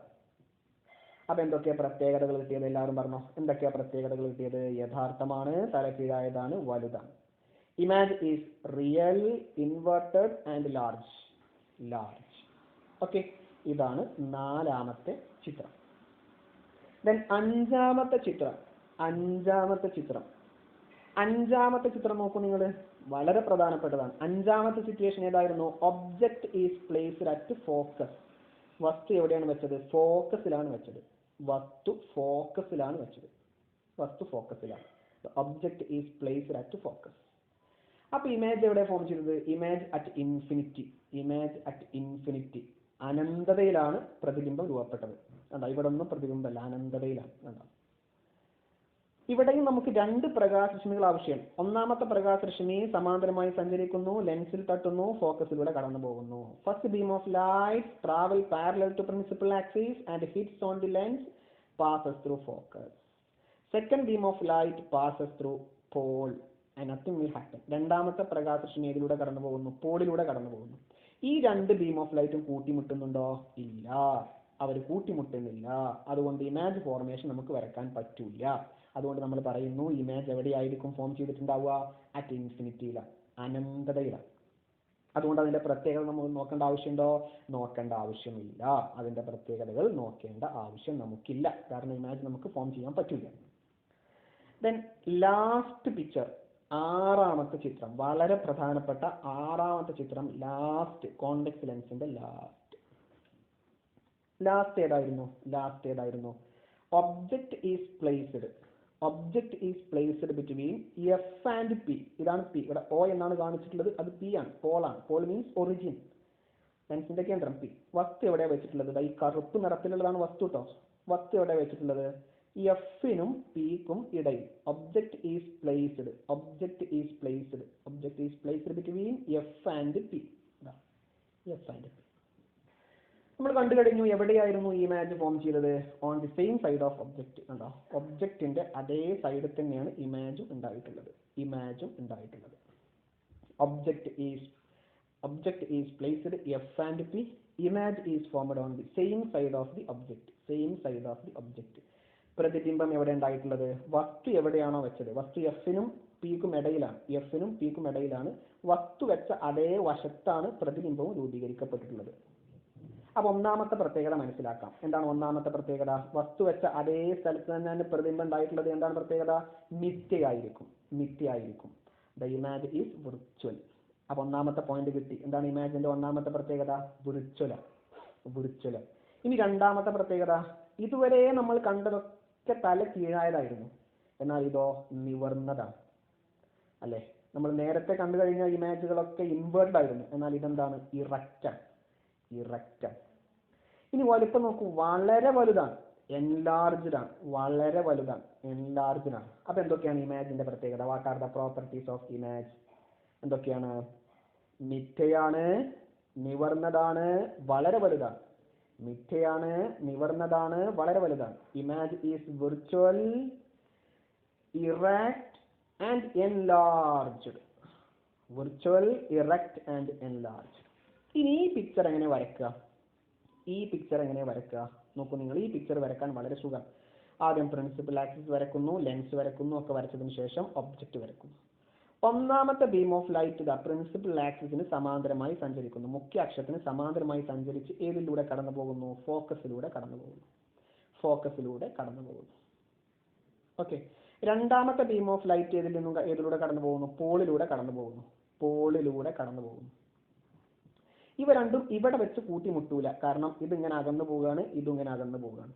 അല്ലെ, ഒന്നാമത്തത് മുഖ്യാക്ഷത്തിന് സമാന്തരമായി സഞ്ചരിക്കുന്നു, ലെൻസിൽ തട്ടുന്നു, ഫോക്കസിലൂടെ കടന്നു പോകുന്നു. First beam of light travels parallel to principal axis, hits on the lens and passes through focus. Second beam of light passes through pole, nothing will happen. രണ്ടാമത്തെ പ്രകാശം പോളിലൂടെ കടന്നു പോകുന്നു, ഒന്നും സംഭവിക്കുന്നില്ല. ഇതൊരിക്കലും ഇവിടെ കൂട്ടിമുട്ടുമോ? ഇല്ല, കൂട്ടിമുട്ടൂല, അകന്നു പോകും. പക്ഷെ ഇവർ കൂട്ടിമുട്ട എവിടെ വെച്ചിട്ടാണ്? ഇതേ വശത്ത് വെച്ചിട്ടാണ്. ഈ ഫോക്കസിലൂടെ കടന്നു പോകുന്ന പ്രകാശരശ്മിയെ നമ്മളൊന്ന് നീട്ടി മുകളിലോട്ട് വരക്കുന്നു. അതുപോലെ പോളിലൂടെ കടന്നു പോകുന്ന പ്രകാശരശ്മിയെയും നമ്മൾ നീട്ടി എന്ത് ചെയ്യുന്നു? ഒന്ന് നീട്ടി വരക്കുന്നു. ആ രണ്ട് നീട്ടി വരച്ച എക്സ്ട്രാപ്പൊളേറ്റ് ചെയ്ത ആ രണ്ട് ബീം ഓഫ് ലൈറ്റുകളും കൂട്ടിമുട്ടുന്ന ഒരു പോയിന്റ് കണ്ടോ? ആ പോയിന്റിലായിരിക്കും ഇമേജ് ഫോം ചെയ്യുക. അപ്പൊ ഇതിങ്ങനെ വരച്ചു പിടിക്കണം, നല്ലവണ്ണം വരച്ചു പിടിക്കുക. അപ്പൊ ഇവിടെ കൂട്ടിമുട്ടൂല, പകരം ഈ രണ്ട് പ്രകാശരശ്മികൾ നമ്മൾ എന്ത് ചെയ്യുന്നു? നീട്ടി വരക്കുന്നു. ആ നീട്ടി വരച്ച രണ്ട് പ്രകാശരശ്മികൾ extrapolated beam of light joining this point and the image will be formed at that point. ആ പോയിന്റിലായിരിക്കും എന്ത് ഫോം ചെയ്യുക? ഇമേജ് ഫോം ചെയ്യുക. അപ്പൊ ഈ ചിത്രങ്ങൾ എല്ലാവരും എന്ത് ചെയ്യുക? വരച്ചു പിടിക്കുക. ഓക്കെ. അപ്പൊ ഇതോടുകൂടി കോൺവെക്സ് ലെൻസിന്റെ 6 ചിത്രങ്ങളും നമ്മൾ കണ്ടു കഴിഞ്ഞു. കോൺവെക്സ് ലെൻസിന്റെ 6 ഇമേജ് ഫോർമേഷൻ നമ്മൾ കണ്ടു കഴിഞ്ഞു. ഓക്കെ, മനസ്സിലായി എന്ന് വിചാരിക്കുന്നു. അപ്പൊ മക്കളെ, നമ്മൾ ഓരോന്നിൻ്റെയും ചിത്രങ്ങളും ഒക്കെ കണ്ടു പരിചയപ്പെട്ടു അല്ലേ? കോൺകേവ് ലെൻസിൻ്റെയും കോൺവെക്സ് ലെൻസിൻ്റെയും എല്ലാ ഇമേജ് ഫോർമേഷനും പ്രതിബിംബ രൂപീകരണവും നമ്മൾ കണ്ടു കഴിഞ്ഞു. ഇന്നത്തെ ക്ലാസ്സിൽ നമ്മൾ എന്തൊക്കെയാണ് ഡിസ്കസ് ചെയ്തത്? ഒന്ന് പറഞ്ഞു നോക്കി. 2 കാര്യങ്ങളാണ് ഇന്നത്തെ ക്ലാസ്സിൽ ഡിസ്കസ് ചെയ്തത്. ഒന്ന്, ലെൻസുമായി ബന്ധപ്പെട്ട് നിങ്ങൾക്ക് പഠിക്കാനുള്ള ഇക്വേഷൻസ്, അതിലെങ്ങനെ ചിഹ്നങ്ങൾ നൽകണം, കോൺകേവ് ലെൻസ് ആകുമ്പോൾ എങ്ങനെ ചിഹ്നങ്ങൾ നൽകണം, കോൺവെക്സ് ലെൻസ് ആകുമ്പോൾ എങ്ങനെ ചിഹ്നങ്ങൾ നൽകണം, സൈൻ പ്രൊവൈഡ് ചെയ്യണം എന്നുള്ള കാര്യമാണ് ആദ്യം ഡിസ്കസ് ചെയ്തത്. പിന്നെന്താ ഡിസ്കസ് ചെയ്തത്? Image formation by concave lens and convex lens. Concave ലെൻസിൻ്റെയും കോൺവെക്സ് ലെൻസിൻ്റെയും പ്രതിബിംബ രൂപീകരണവും അതിലെ പ്രതിബിംബങ്ങളുടെ പ്രത്യേകത, properties of image and their diagram, അവയിൽ ഓരോന്നിൻ്റെയും ചിത്രങ്ങളും. ഇത്രയും കാര്യങ്ങളല്ലേ പഠിച്ചു കഴിഞ്ഞത്? ഇനി അടുത്ത ക്ലാസ്സിൽ 5ാമത്തെ പാർട്ടിൽ നമുക്ക് എന്ത് ചെയ്യാം, ഇതിൻ്റെ ഒരു പ്രോബ്ലം സോൾവിങ് പാർട്ടും കൂടെ നമ്മൾ ചെയ്ത് കഴിഞ്ഞാൽ നമുക്ക് എന്ത് ചെയ്യാം, ഈ ചാപ്റ്റർ 100% അവസാനിപ്പിക്കാം. അപ്പോൾ വീണ്ടും അടുത്ത ക്ലാസ്സിൽ കാണാം. ഓക്കെ, അതുവരെ ഉഷാറായിട്ടിരിക്കുക. Okay, C U.